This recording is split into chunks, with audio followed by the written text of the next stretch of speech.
Welcome to What Lies Ahead. I'm your host, Chris Ruffini, lead singer of the Long Island band Overthrow.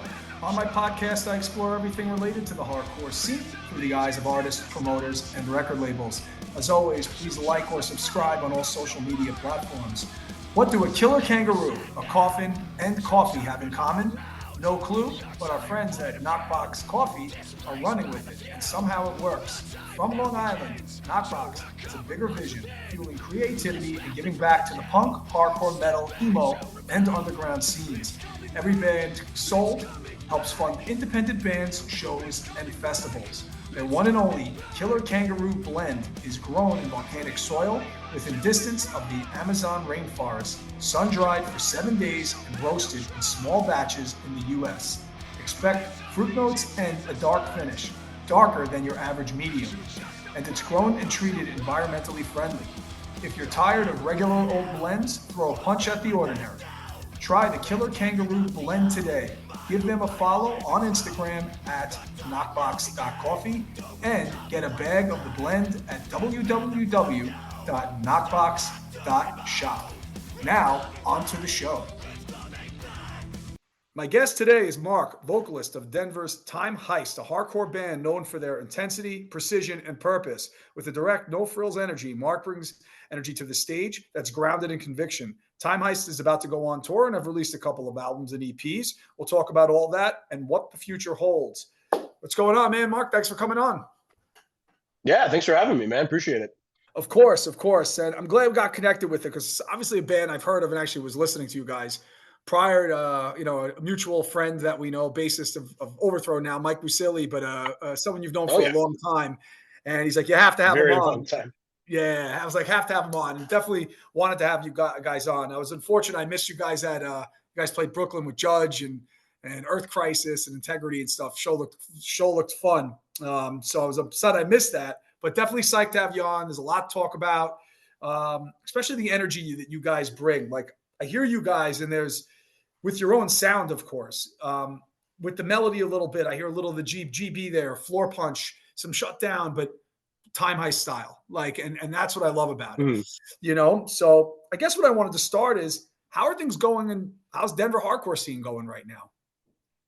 It's really good. We just played like a big all local show that was a band from here called Destiny Bond's record release show. They're on Convulse Records, which is run out of here. One of the guys in the band runs Convulse Records, Adam. And it was great. Like, every band on the show like had their own flavor. Like no two bands were alike. Everybody was local, got, a bunch of kids out. It was a great time. So senior is really strong. Lot of cool stuff happening. That's awesome. From my understanding, and even with talking with Mike, that, you were really pretty instrumental in building it up a little bit, and you booked a lot of shows, right? At a place called Sox Place. Am I saying it right? Sox Place. Talk a little bit about that. If I mispronounced it or said it wrong, just correct me, obviously. But oh no, you're good. It's a little bit about that. Yeah, Sox Place was a homeless teen drop-in center that rented the space out to hardcore kids to do shows. And I moved here in like 2004 and had linked up with the kids that were booking shows there and started helping them out. And we booked like tons of bands there. It was great. We had Half Art there. We had Ringworm played there, Death Before Dishonor, Ruiner, Killing the Dream, like all the big bands that were like around in like the mid 2000s, Crime and Stereo.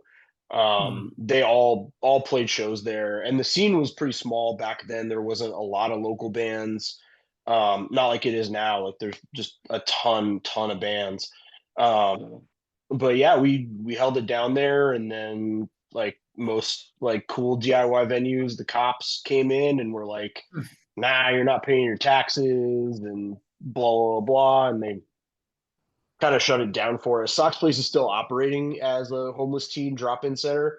But because they were getting pressure from the city about the shows and stuff like that, we just decided to, not do anything anymore, not, put what their actual mission was in jeopardy, and just moved on to other venues from there. Okay.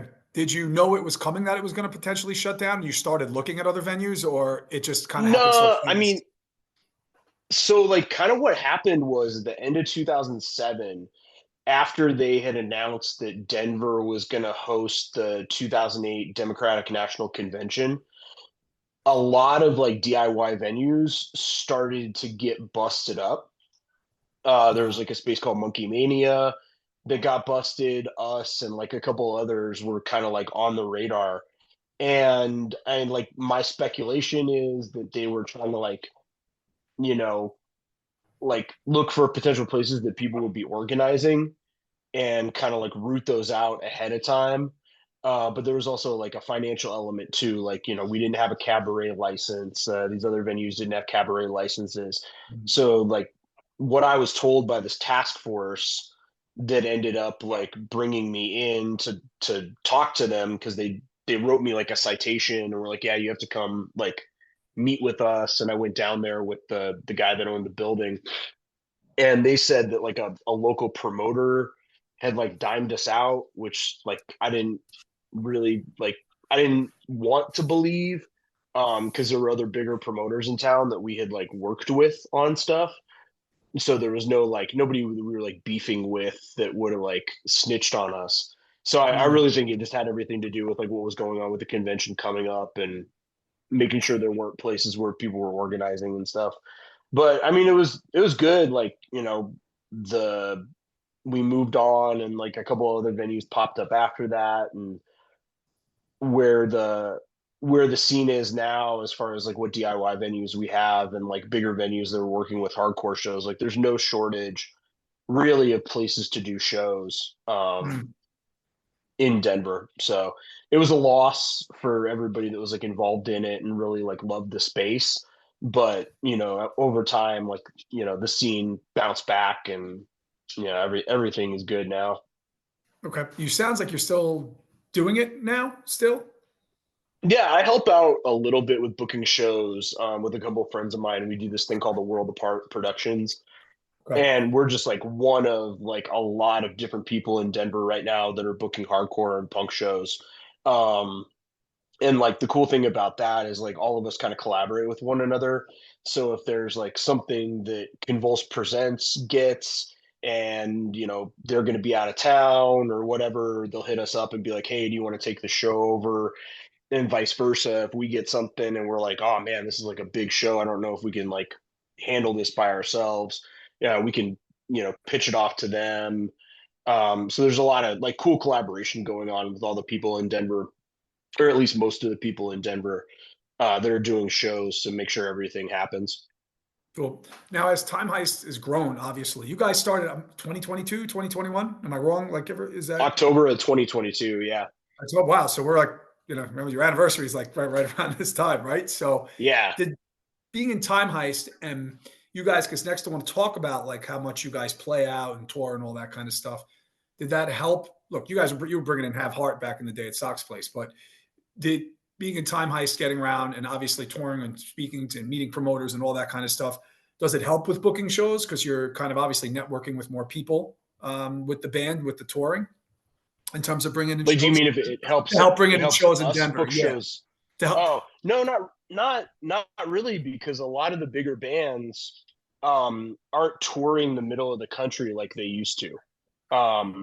Bands are playing the coasts, but they're not doing that like long drive from Sound and Fury to This Is Hardcore, or This Is Hardcore back to California or whatever. So the landscape of like how bands come to our part of the country has changed a lot. Interesting. And Yeah. you're seeing like bands like Haywire that are doing these like huge, like they're playing every state, multiple cities in different states and stuff like that. And that's, I think, something that hardcore has like been sorely missing for a long time, is bands really getting out there and going hard and trying to just play everywhere.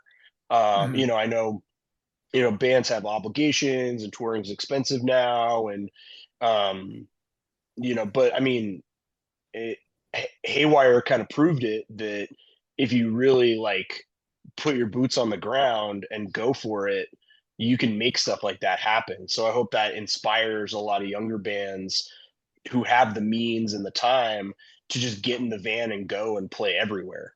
Mhm. And we'll definitely see more shows from that in Denver if that happens. But right now, like when we had Mind Force play out here, we had to fly them out. And they did 2 shows. It was great. Like both shows like sold out. They were crazy.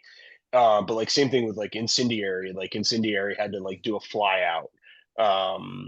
Other bands like have kind of done the same thing. Like Hope Conspiracy just flew out here for one Mhm. show and flew home.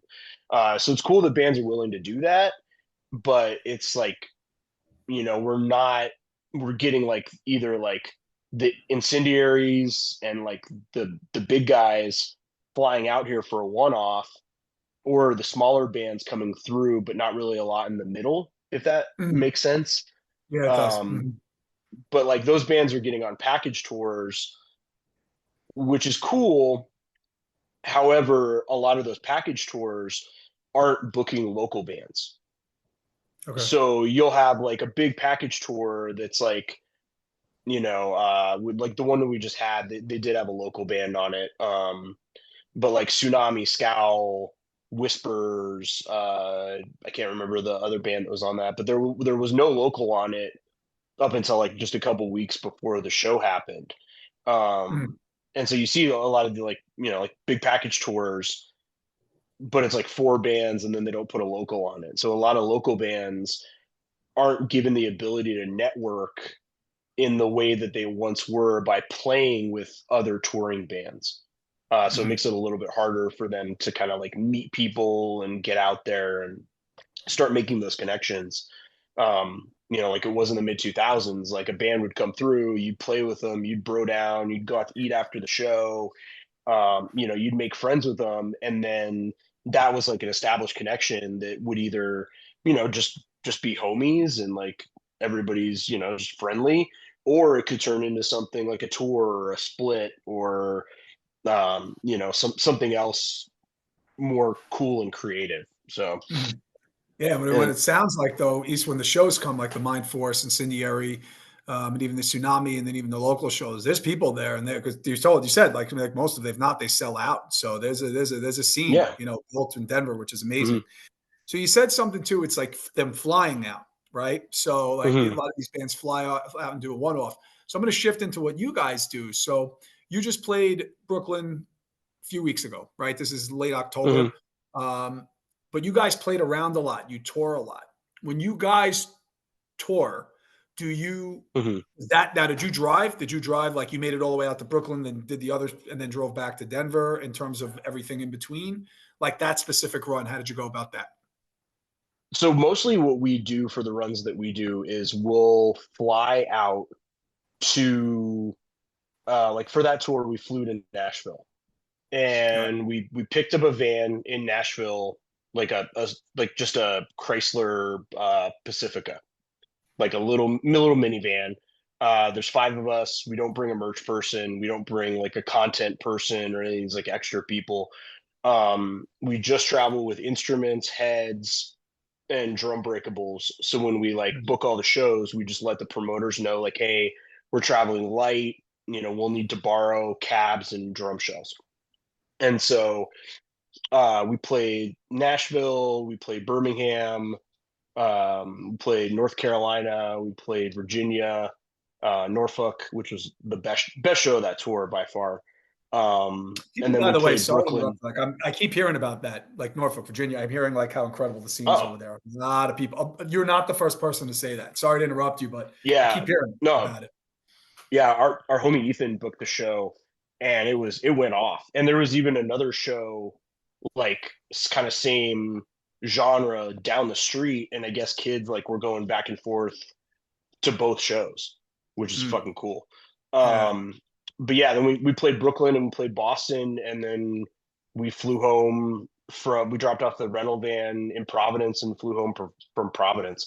And it's easier that way. It's more expensive for sure. Like, but we also like we don't own a van, so we're not having to pay insurance on it. We're not having to like pay for upkeep. Renting a van sometimes is cheap, sometimes it's expensive, depending on like where you're picking it up, where you're dropping it off. The like luggage costs and the airline costs can get a little high. But we play the like airline points game, and like use like Southwest and take advantage of like the perks with like travel credit cards and stuff like that. And it makes it doable.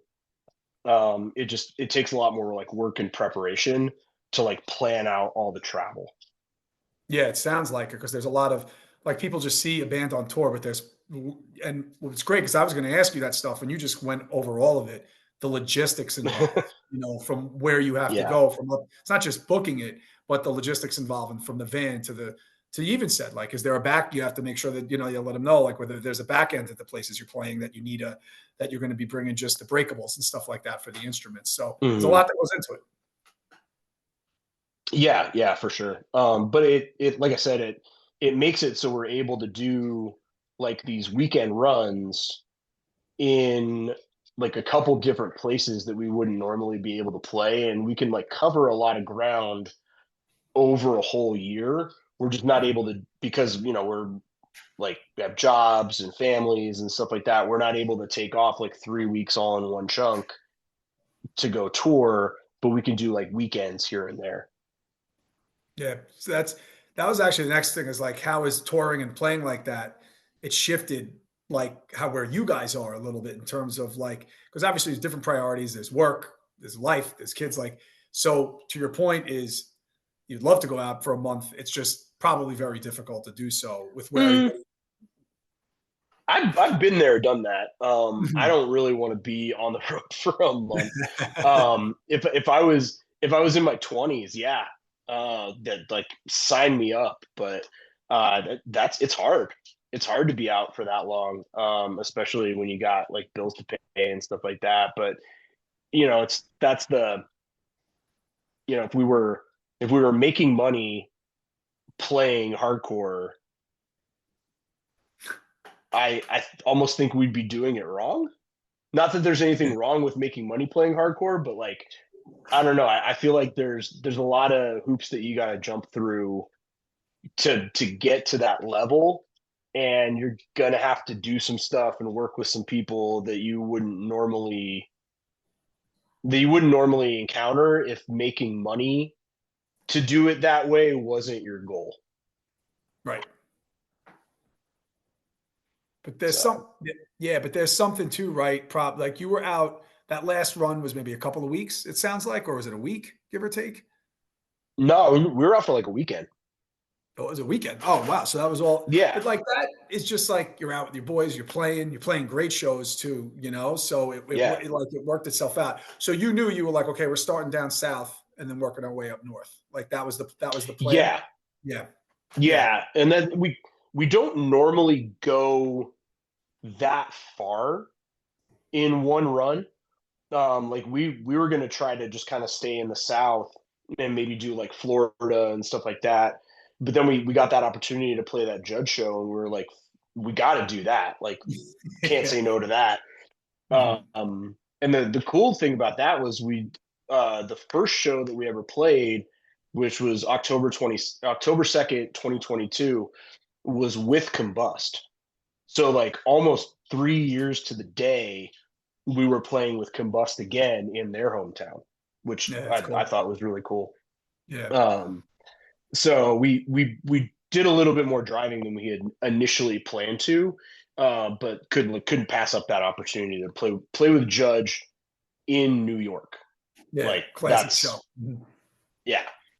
Yeah, that was a great So show and saw videos again. I was upset I missed it, but looked great. Saw like you guys, you guys looked like you did really well, like usual, and like because you guys got a lot of energy. So for that tour, did you guys have a set list that you knew that you were running with? Like obviously you're playing Beyond Boundaries, right? So there's certain yeah. songs that you have in the set, but do you change stuff sometimes when you do stuff like that for the weekend, or you guys have enough songs ready that you're like, you know what, let's pull this one out, let's go with I don't know, Time Will Tell instead of another one. I'm just making up like you guys in your set list of how you go, or you pretty much got everything down in terms of what what you're playing, just because it's easier that way as part of going on that road. Mhm.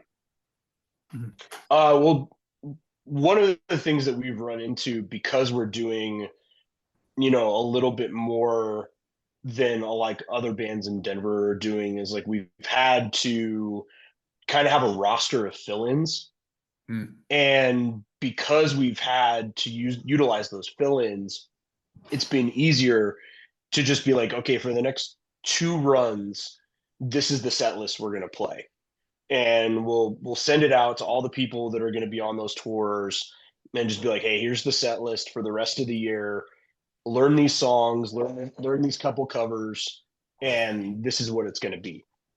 Mhm. When we had like a more consistent lineup and we weren't utilizing fill-ins as much, it was easier to call an audible and be like, hey, let's pull Right. this one out tonight. We did that a little bit in Europe on the last tour. Like there was like one song that we were playing that just wasn't hitting with crowds, and so we just cut it from the set but didn't really add anything. um but also, like, if we're playing, you know if we're playing a show that's like a lot of punk bands, like we might pull out like a cover that's like more punk influenced, or if we're playing with all straight edge bands, we'll pull out like Project X or something like that. So we try to Totally. keep it now, because we have so many different people kind of rotating through. We try to keep it consistent and simple. So there's like, we can't be like, all right, does everybody know this song? Can we add it Yeah. to the set list? Like, and we know what songs everybody knows, and that's what we're playing. Yeah. You bring up, it's a good point too. It's having fill-ins, and because you guys you go out a lot, and we're going to talk about, you got something coming up in about a week from when this is released, where you're going to be Hmm. going out 5, 6 days. Um, that it's obviously tough to get everybody together. It's difficult, as we were just talking about before, in everybody's lives and how things are a little bit differently now. So it's good that you guys have like people that you could fill in on bass or guitars and all that kind of Hmm. stuff. It sounds like you have that, and everything's booked so far in advance. Do you guys have that? Do you set that? So in some cases, would you book shows in advance and then knowing you have the fill-ins and pulling them in, or you're like, let me reach out, make sure we could do this first, and then you work from it from there when you're booking? Um, it's kind of usually like, we'll get an offer, or the guy that does our booking for us will have an idea, and we'll like come up with a time frame, and I'll hit, the core group up, and I'll Mm. be like, hey, can everybody do these dates?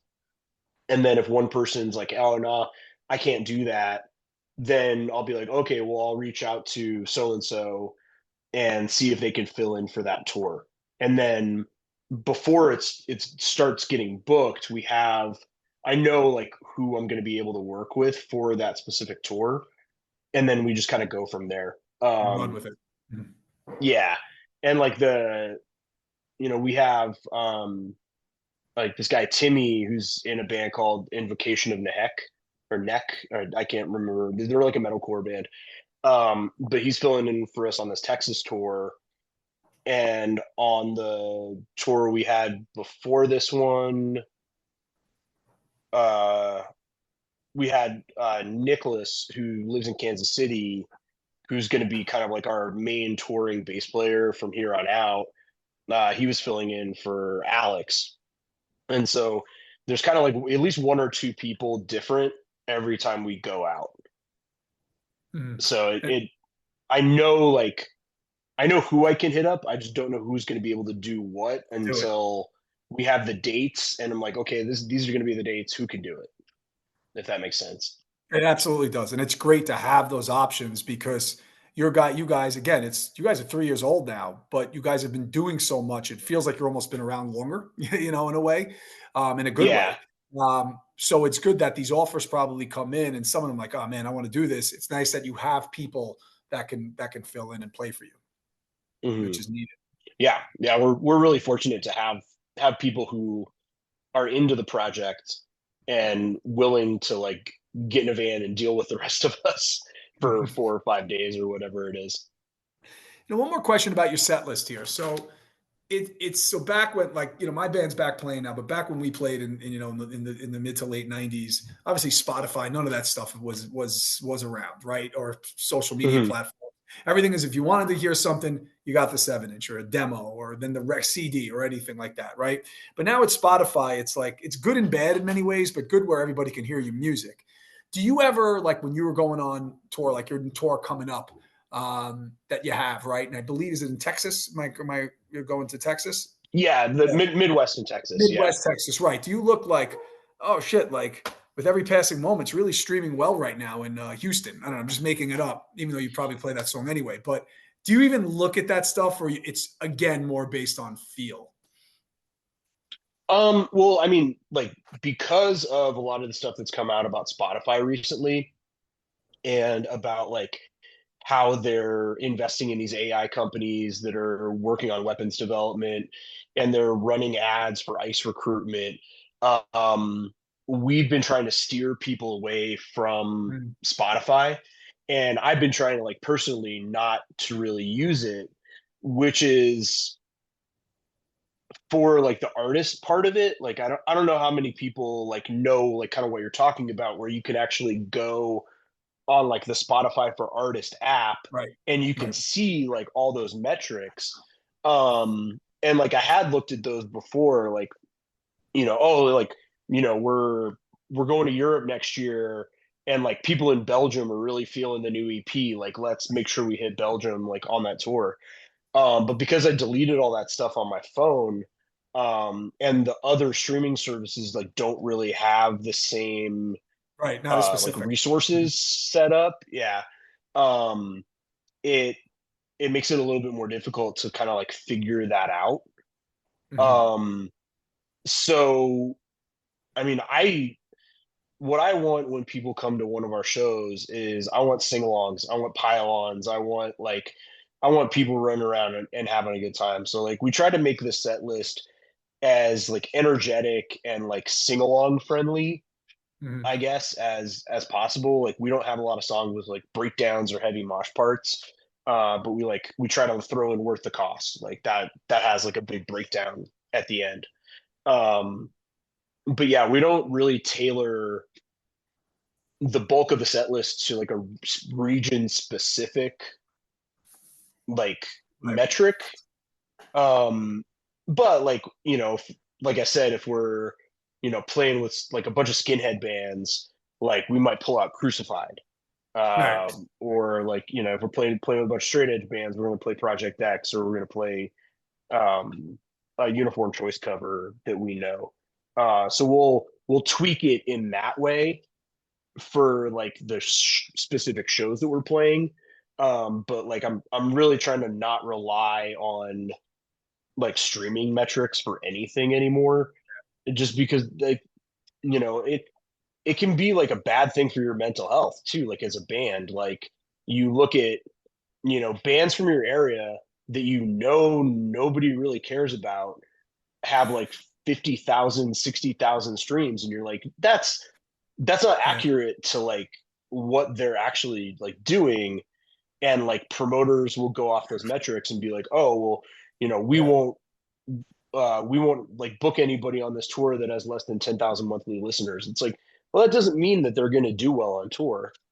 Right. It's you can You're buy right. You're streams, right. you can It, buy bots. Like it's not that hard. So I would hope that we're all kind of waking up to the fact that like not only did like these streaming platforms like rip us all off, and they're doing with the money that they are getting, they're doing really sketchy shit with it. mhm. Um, but on the other hand, it's a good resource. Like Yeah. I, I would downloaded stuff when Soulseek and all those like download platforms were up, but I used it to kind of like gauge whether or not I wanted to buy something. Like I'll listen to it, I'll download it, and if I really like it, I'll buy it on vinyl or I'll buy it on CD. But I'm not just like, oh, I'm only gonna listen to digital music so I don't ever have to spend money supporting the actual bands. It was more like, like a listening station for me. If you remember Right. listening when record stores used to have listening stations where you could just go walk up with a CD and be like, hey, can I listen to this for a little bit? And they would open it up and put in the CD player and let you listen to it for a little bit, and then you could decide if you wanted to buy it or not. Mhm. Um, So that, to me, that's what streaming, the purpose it serves.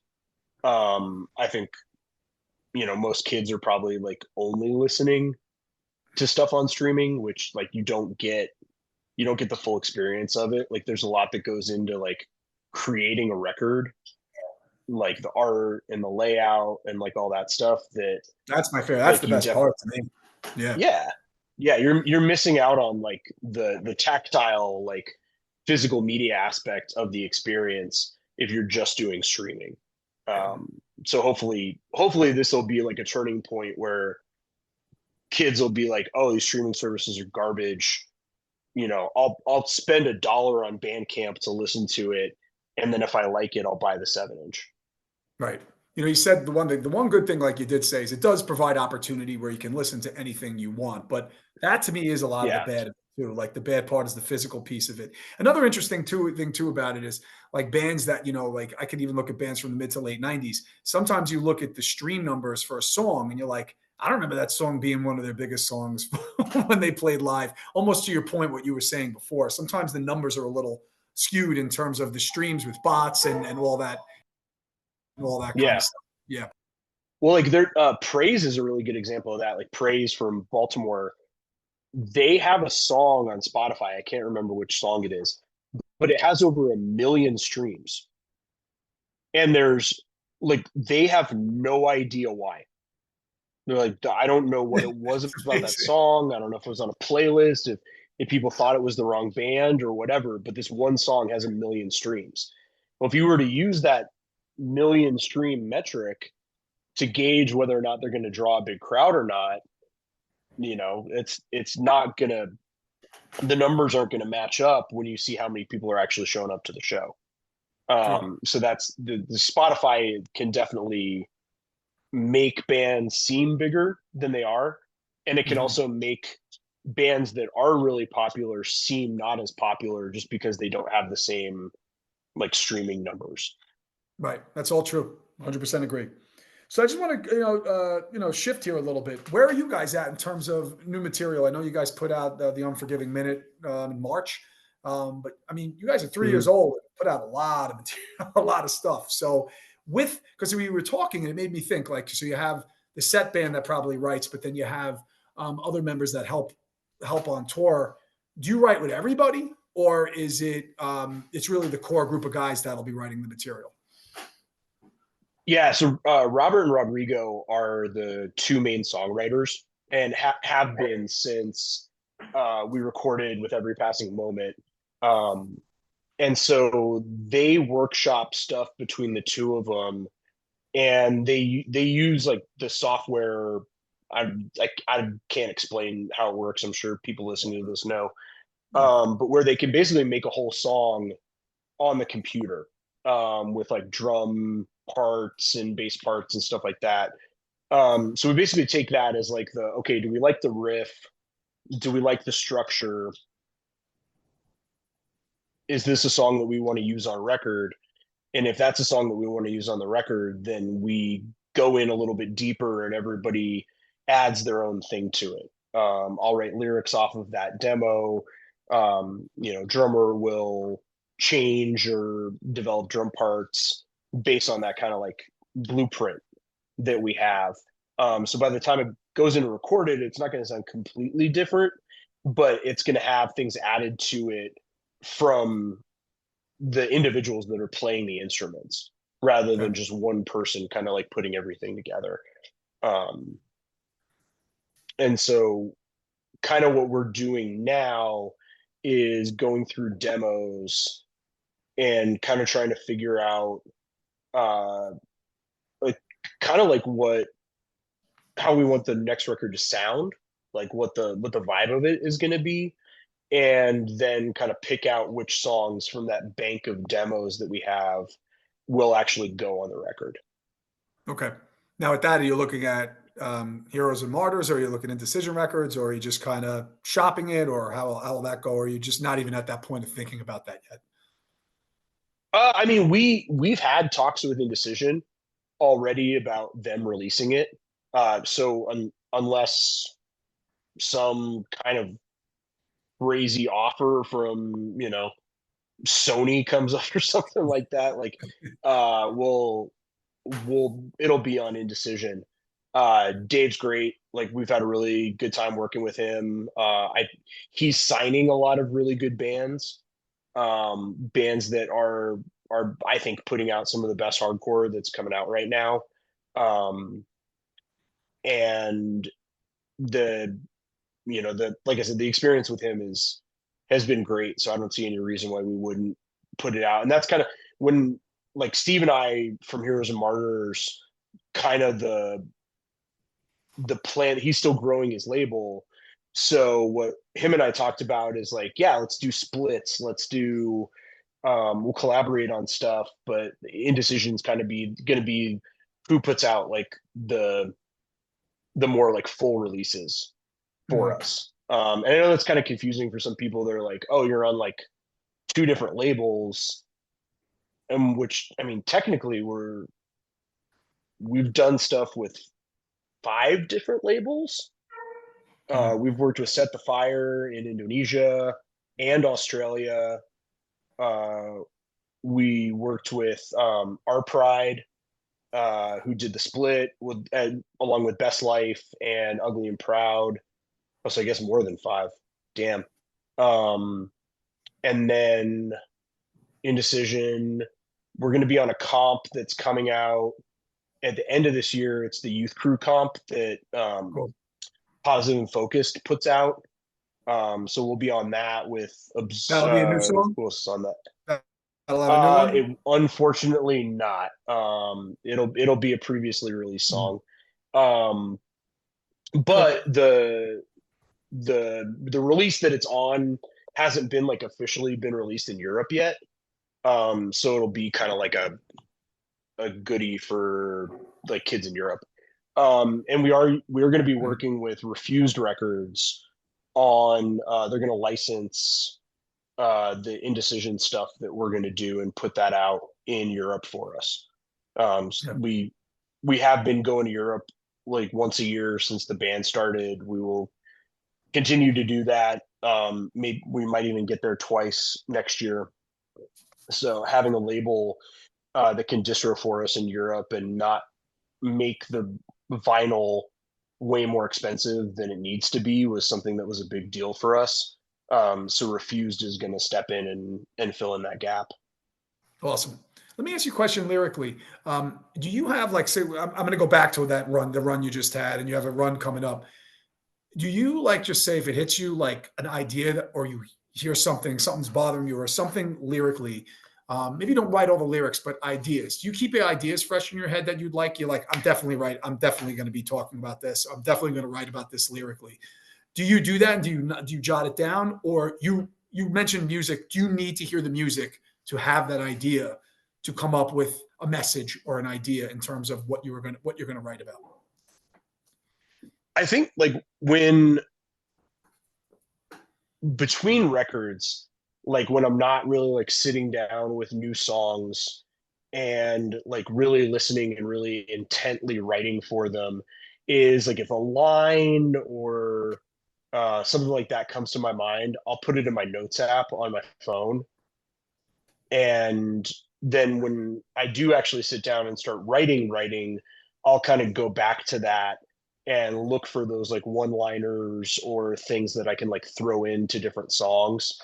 Or like different like lines from movies, like titles of books, like and really anything that like I see that kind of like spurs an idea or emotion in me, I'll just like put in my notes app to come back to later. And then when I actually have the music, like I really don't, the way that my brain works is like I really can't start writing the words until I have the vibe of what the song sounds like. And then once I know what the song sounds like, then I can put the words to it. So the lyrics match the emotion in the music. Yeah. And then I'll just go from there. Yeah. No, that makes sense. It makes sense. And especially too, like you said, going back, having people sing along and having people, you want to have that feeling and that meaning behind what you're doing. So obviously hearing the music, incorporating what you're saying, clear as it makes sense, you know? Couple of like big picture, I guess, kind of questions here when you sit back. Hardcore in general, like because you've been around a long time with it, right? Booking shows and playing and touring and all that kind of stuff. What does it mean to you personally, right? Like, and what does it give you, I guess, also that really nothing else can, in terms of hardcore as an outlet?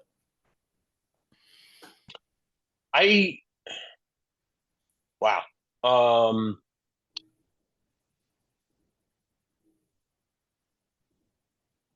I mean, at this point, it really has just like become my life. Mm-hmm. Whether I know that like there's, anonymous posters on Lamb Goat that, have said that it's, a joke that I'm this old and I'm still doing this. But I really like can't see myself doing anything else. It's just become my life, like the way that I live my life, and the way like straight edge incorporates into that, and vegetarianism incorporates into that, and the friendships that I've made and the relationships that I have, like all of those things have come from hardcore. I have, like Mike Musili, I've been friends with him for over 20 years now. They're like a lot of my friends that I still hang out with today when I travel or whatever are people that I met when I went to Posse Numbers in 2003, or like I booked their band in like 2001 or something like that. So I think that like to me, like there's what hardcore means musically, and there's what hardcore means as a lifestyle. And to me, what it means as a lifestyle is like having that moral compass that you have formed based on all of your life experience, with hardcore being a big part of that. And for good, bad, or indifferent, I mean, there are terrible things that have happened in my life that came directly from hardcore that I learned from. And there are beautiful things that came in my life that came from hardcore. I met my wife at a Bane show. Like I said, all the friends that I've made and stuff like that. And hardcore has just like put me in all these situations and positions and places that I would have never been if I was just some bro who, the most exciting thing in my life was doing my fucking fantasy draft every year. Or like, if my job was just to like put numbers in a spreadsheet and then go home and watch TV. Like, I think hardcore, it's a pathway, but it's not the door. It'll take you in any direction really that you want to go, but you have to be willing to walk that path to like see it to the end, to find the door that you want to get to. And I think hardcore creates that path in ways that not a lot of other things do. And it's special. It's special to all the people that I know that have been doing it a long time. They'll probably tell you the same thing. It's, they wouldn't know what to do with themselves if they weren't going to shows and traveling and, buying records and those things. It just becomes the way you live your life. And then to me, musically, it is like the way the music sounds. It's the ethics, but there's like something more to it than just the way it sounds. And like having hard, like I listened to that Hard Lore podcast that they did with Davey Havoc, and he was like, well, what is hardcore to you guys? And the answer was like, well, it's like the ethics. But like they didn't really have like a bigger explanation for it. And he seemed to kind of like sit back and go, huh, like that's interesting that you guys just think that. And they didn't get deeper into it, and it made me think about like, well, what do I consider hardcore? Like, where do I draw the line between like this is a hardcore band and this isn't a hardcore band? And I really think that like you can have all the punk rock ethics in the world, all the hardcore ethics in the world. But if your music and your lyrics don't have something to say that's genuine, then it's just art and it's not something real. And it's the reality that makes hardcore what it is. Like you listen to like bands like Judge and they're singing about how fucked up New York was in 1982. That's because they lived it. Yeah. They really lived it, and they were singing about things that were happening around them, and the music was a reaction to their environment. And I feel like a lot of hardcore bands, like they're current, they want that aesthetic and they want to have those lyrics, but they're creating it out of an artistic expression rather than an expression of what their life is actually like. Mm-hmm. And like, you shouldn't really have to reach that hard to like talk about how fucked up life is. Like if you look out your window and you turn on your TV. Mm-hmm. And so I've struggled as of late to find hardcore bands that are talking about really real stuff. And I hope that, we move to a scene where it's not just like memes and infographics, and bands start talking more about reality in their songs and not just on their social media posts. Mm-hmm. Mm-hmm.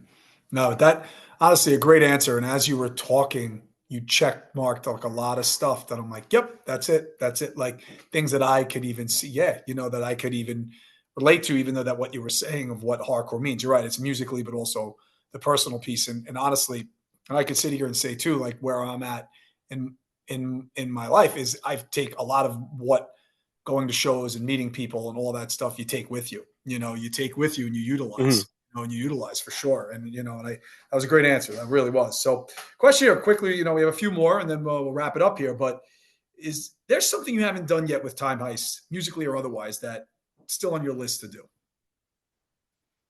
Go to Japan.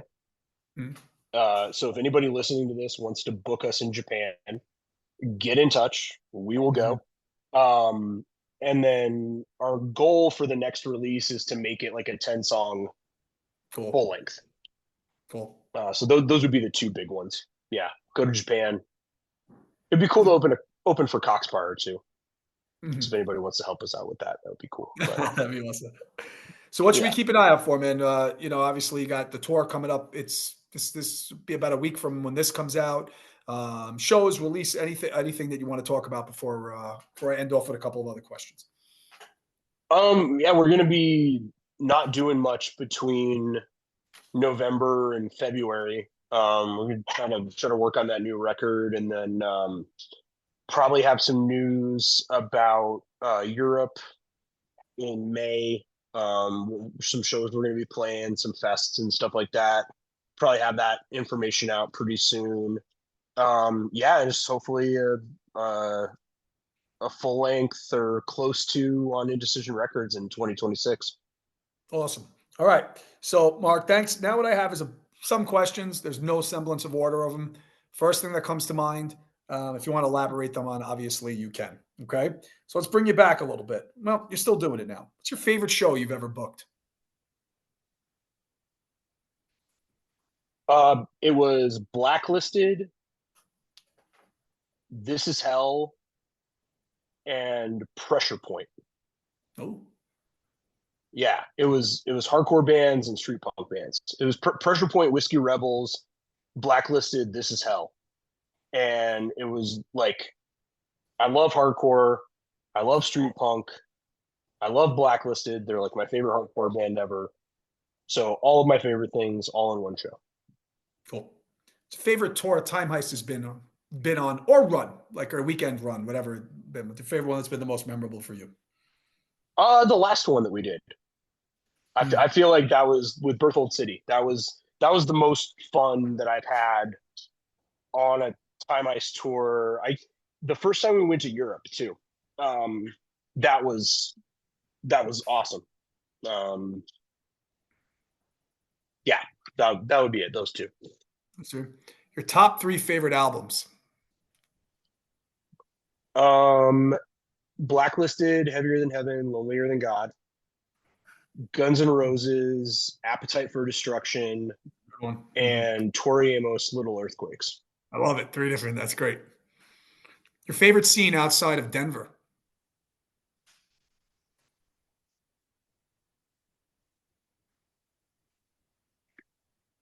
Kansas City. Okay. Band you wish you played with or want to play with.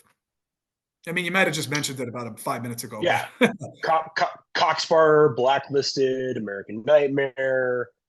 I'm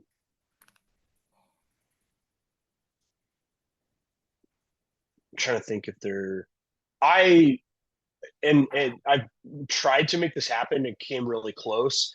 Would love to do a Time Heist Pie Taster show. I've loved ska ever since I can remember getting into underground music. I love the Pie Tasters. I think it'd be great for a straight edge band to play with the Pie Tasters, kind of like H2O did when they went on tour with them and the Boss Tones in like '96. That was like one of the first hardcore shows I went to. So to recreate that for myself would be pretty cool. Cool. Like a band you played with, you're like, wow, we just shared the stage with this band, which was pretty cool. So moment that it stopped and it hit you. Oh, Judge, for sure. In Brooklyn, Like, right? Yeah. Just, man, there's I'm sorry. The power that's in those songs is just, it's so fucking cool. They're great. They're Yeah. They really are. Yeah. And a band or artist you like that may surprise people. I like, I mean, I don't know. I feel like I'm like pretty open about this, but I like Taylor Swift. I'm with you. I do too. Yeah. Yeah. Like, yeah, she's got some tracks. No, I mean, I think most people that know me like know that my music taste is like all over the place. All over the map, right? Yeah. Like, yeah, huge Smiths, Morrissey, Billy Bragg, Tori Amos, like Ani DeFranco, like all that that's different kinds of stuff. I like it all. So cool. Let me ask you this. What's your favorite Time Heist song?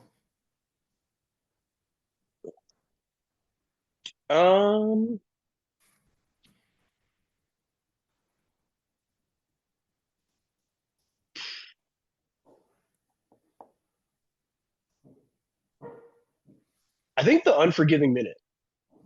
Okay. Good song. Yeah. Okay. Last one here, Mark. Some new bands you like.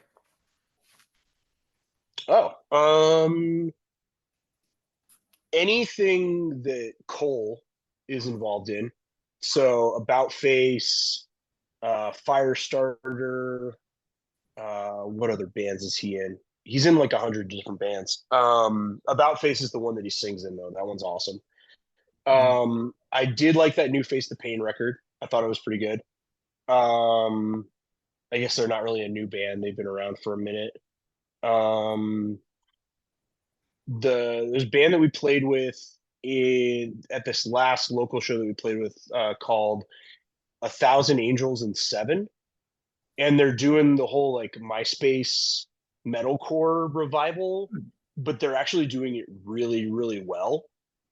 They're cool. I'm like excited to see what they do in the future. Trying to think of there's a band from El Paso called Lesser Care who are like a dark wavy like kind of like cold in the vein of like Cold Cave and stuff like that. They're really good. They're hitting it hard, like going on a lot of tours, but they haven't like popped off yet. Like I would say check them out if you're into that kind of stuff. Check them out before they start playing huge venues.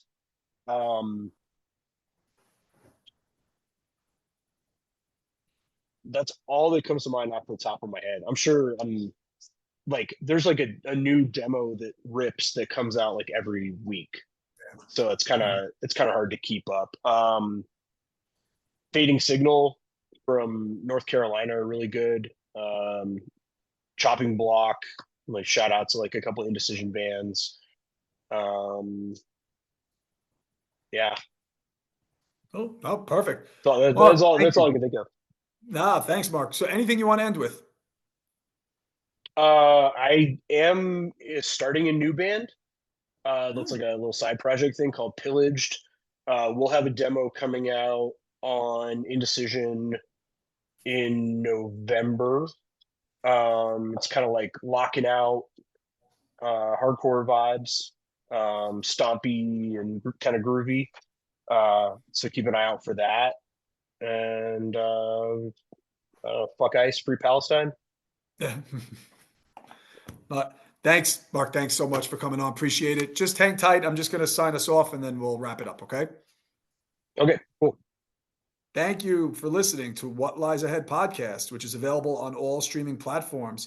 Go save the What Lies Ahead podcast playlist on Spotify that features all bands that were on the show. For more information on future episodes, you can go to my Instagram account and follow at What Lies Ahead _podcast and on Facebook by searching What Lies Ahead podcast. See you on the next episode.